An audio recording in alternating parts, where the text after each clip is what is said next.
In 1956, Nigeria discovered crude oil in what we know today as Niger Delta, right? And crude oil suddenly became the thing for the nation Nigeria. It seemed like every other thing that happened before the discovery of crude oil is no longer significant to us. It's something to ask a question about. Why?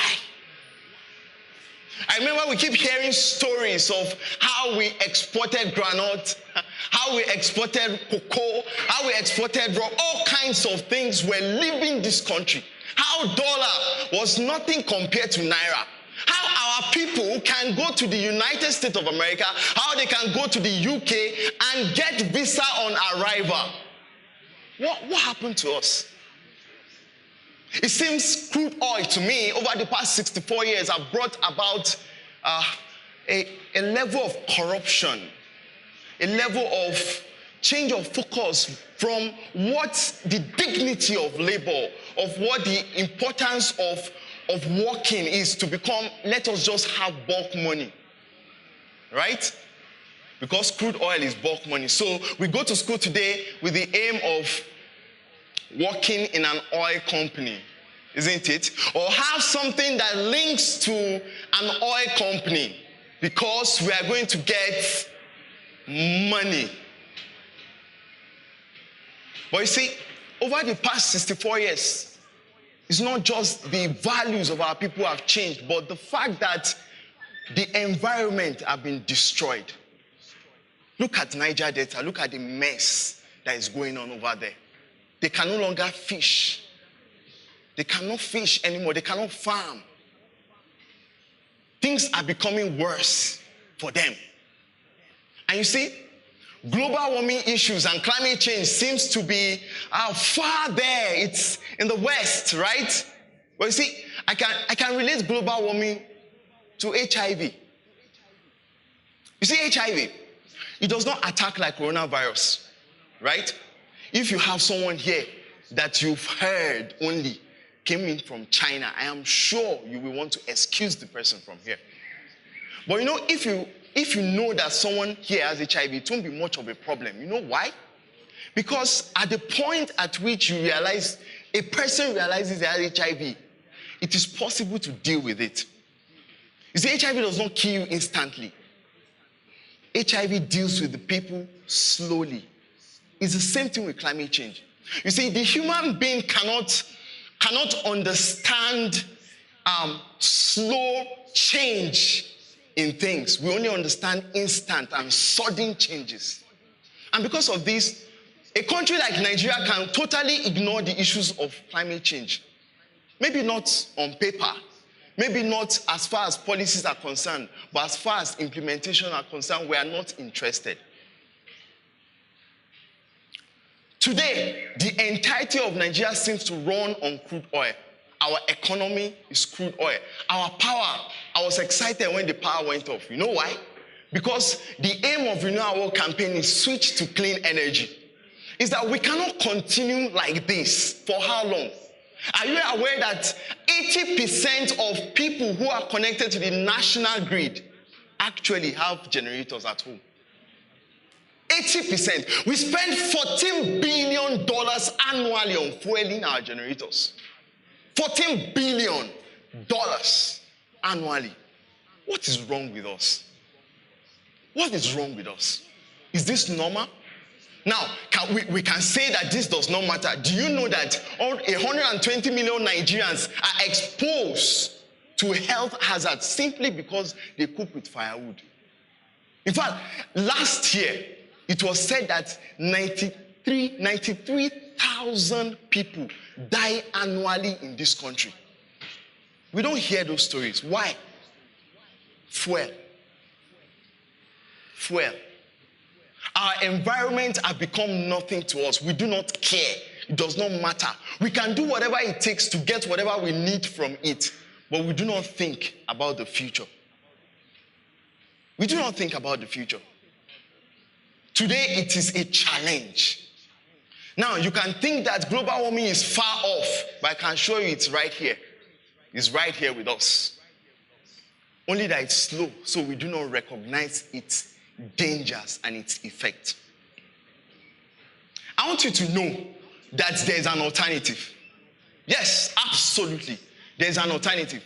In fact, there's a better pathway. The issue about this pathway is that Nigeria have not understood the necessity to push forward the right people to begin to take decisions as regards this pathway. Other countries of the world are doing it. Yes, France, UK, Germany, they are all shifting to clean energy. They are all shifting to renewable sources of energy. They are all shifting to electric vehicles. Is that not so? But not in Nigeria. In fact, the mention of electric vehicle in the house caused problem. Because our people said, no, we are an oil-producing company. Therefore, we cannot be talking about electric vehicles. I ask you a question. When all the nations of the world move to electric vehicles, who are we going to be sending our fuel to? Who are you going to sell your fuel to? I think it's something very important to begin to think about. Now, I love the history that we've heard about here today. Interestingly, in 1933, we had the youth movement, the Nigerian Youth Movement Group. And they are one of the people that facilitated all the issues around the independence of our nation. Our brother had mentioned a lot of those people that were part of that group. And it seemed to me like the larger population of Nigeria today are young people. Between 60 to 65% of young people, of Nigerian population, are young people. Now, we're in 2020. By 2050, we are told that Nigeria is likely to hit 429 million people, in which that population, about 70% of that population will be young people in the universities. If at this point we are not beginning to think about the future of the environment we live in, I'm suggesting to you that we might just be planning for our death. You know why?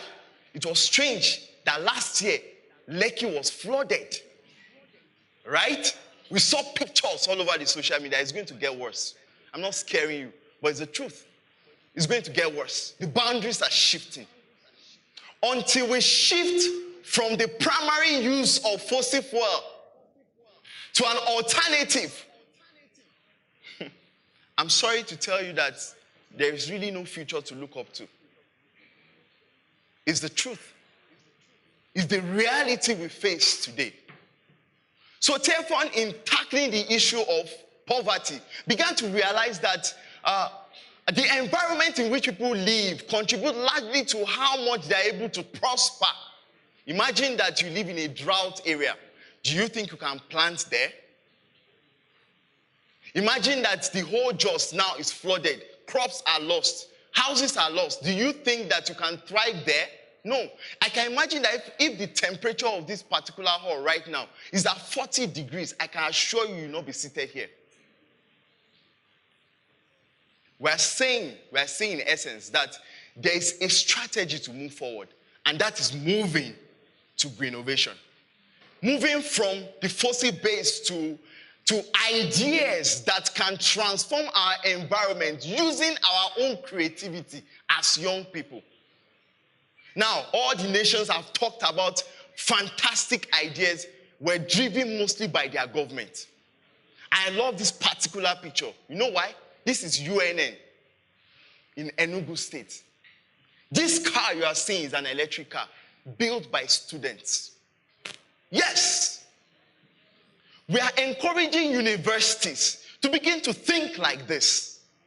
The university system should not be a place where people just come to and get out. It should be a place of molding. It should be a place where young minds, creative minds can sit down together and bring about solutions. And that's what this campaign is about. First of all, create awareness at the university community level. Second, create space.